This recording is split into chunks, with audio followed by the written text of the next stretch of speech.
Hi friends, എല്ലാവർക്കും നമസ്കാരം.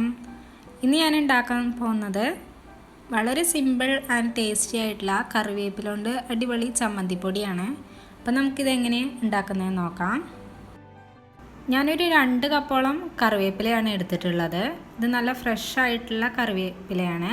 പിന്നെ ഞാൻ ഇതിലോട്ട് എടുത്തിട്ടുള്ള ഒരു 5 നാരങ്ങയില എടുത്തിട്ടുണ്ട്. പിന്നെ ഒരു അരമുറി തേങ്ങ ചിരവിയത്, 20 വറ്റൽമുളക്, ഒരു നാരങ്ങ വലിപ്പത്തിൽ പുളി, പിന്നെ ഒരു 2 ടീസ്പൂണോളം ഉഴുന്നുപരിപ്പ്, പിന്നെ ഒരു ചെറിയ പീസ് കായം എടുത്തിട്ടുണ്ട്. കായം പൊടിയാണെങ്കിൽ 1/2 ടീസ്പൂൺ ഇട്ട് കൊടുക്കാം.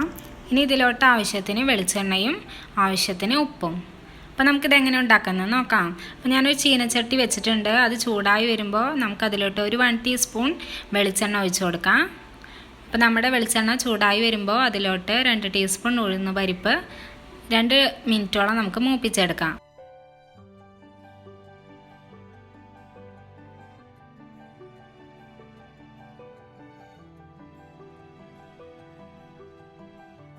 അപ്പോൾ നമ്മുടെ ഉഴുന്നുപരിപ്പ് ഫ്രൈ ആയി വന്നിട്ടുണ്ട്. അപ്പോൾ ഞാൻ ഇനി ഇതിലോട്ട് നമ്മുടെ വറ്റൽമുളക് ആഡ് ചെയ്യുകയാണ്.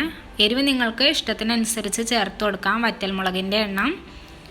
അപ്പോൾ ഇത് നല്ല സ്പൈസി ആയിട്ടുള്ള ചമ്മന്തിപ്പൊടിയാണ്. ഇനി ഞാൻ ഇതിലോട്ട് കായം ഇട്ട് കൊടുക്കുന്നുണ്ട്.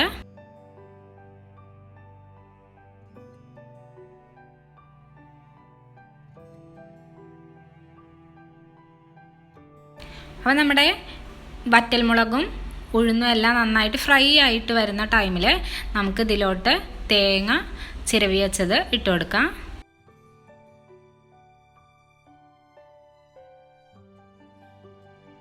ഇനി നമുക്ക് ഇതിലോട്ട് പുളി, ഒരു നാരങ്ങ വലുപ്പത്തിൽ പുളി ചേർത്ത് കൊടുക്കണം.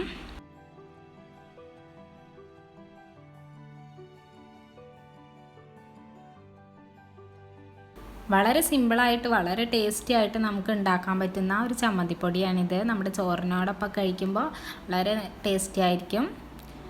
അപ്പോൾ ഞാൻ ഇനി ഇതിലോട്ട് കുറച്ച് ഉപ്പ് ആഡ് ചെയ്യുന്നുണ്ട്.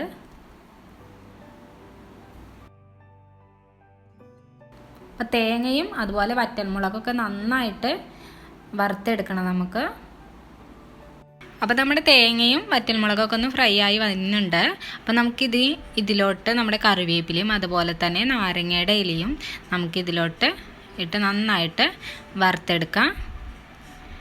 അപ്പോൾ നമ്മുടെ തേങ്ങയും അതുപോലെ തന്നെ നമ്മുടെ കറിവേപ്പിലയൊക്കെ നല്ലതുപോലെ ക്രിസ്പി ആയിട്ട് വരും. അത് വരെ നമുക്കിതുപോലെ ഇളക്കി കൊടുക്കണം. ഒരു മീഡിയം ഫ്ലെയിമിൽ ഇട്ടാൽ മതി. ലോ ഫ്ലെയിമിൽ ഇട്ടാൽ ഒരുപാട് ടൈം എടുക്കും. അപ്പോൾ നമ്മുടെ മീഡിയം ഫ്ലെയിമിൽ ഇട്ട് കൊടുക്കുക. ഹൈ ഫ്ലെയിമിൽ ഇട്ട് കൊടുത്താൽ പെട്ടെന്ന് കരിഞ്ഞു പോകാൻ സാധ്യതയുണ്ട്. അപ്പോൾ നന്നായിട്ട് ഇളക്കി കൊടുത്തിട്ട് നമ്മുടെ കറിവേപ്പിലയും അതുപോലെ തന്നെ നമ്മുടെ തേങ്ങയൊക്കെ നല്ലതുപോലെ ക്രിസ്പി ആയിട്ട് വരുന്ന ടൈമിൽ നമുക്കിത് ഓഫാക്കാം.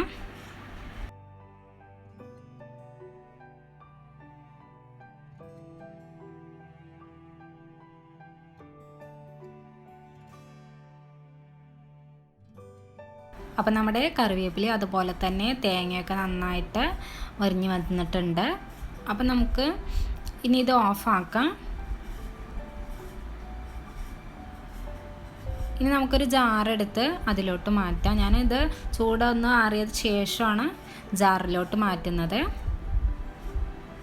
അപ്പോൾ നമ്മൾ ആദ്യം ഇതിൽ വറുക്കുന്ന ടൈമിൽ ഞാൻ കുറച്ച് ഉപ്പ് മാത്രമേ ചേർത്തിട്ടുള്ളൂ. അപ്പോൾ പൊടിച്ചെടുക്കുന്ന ടൈമിൽ നമുക്ക് ഉപ്പ് കുറവാണെന്ന് തോന്നിയാൽ കുറച്ചുകൂടി ഉപ്പ് ആഡ് ചെയ്തിട്ട് പൊടിച്ചെടുക്കുക. അപ്പം നമ്മുടെ ചമ്മന്തിപ്പൊടി ഇപ്പോൾ റെഡി ആയിട്ടുണ്ട്. ഇത് വളരെയധികം ടേസ്റ്റിയാണ്. നമ്മൾ വളരെ സിമ്പിളായിട്ട് നമുക്ക് ഉണ്ടാക്കിയെടുക്കാം. അതുപോലെ നമ്മുടെ ചോറിൻ്റെ ഒപ്പം കഴിക്കാനൊക്കെ വളരെ ടേസ്റ്റിയാണിത്. അപ്പോൾ നിങ്ങളെല്ലാവരും ഇതൊന്ന് ട്രൈ ചെയ്ത് നോക്കാം. നിങ്ങളെൻ്റെ ചാനൽ ഇതുവരെ സബ്സ്ക്രൈബ് ചെയ്തിട്ടില്ലെങ്കിൽ സബ്സ്ക്രൈബ് ചെയ്യുക, നോട്ടിഫിക്കേഷൻ ഓൺ ചെയ്യുക. അപ്പോൾ ഞാനിടുന്ന വീഡിയോസ് എല്ലാം നിങ്ങൾക്ക് ലഭിക്കും. അപ്പോൾ അടുത്ത വീഡിയോയിൽ പുതിയ റെസിപ്പി ആയിട്ട് കാണാം.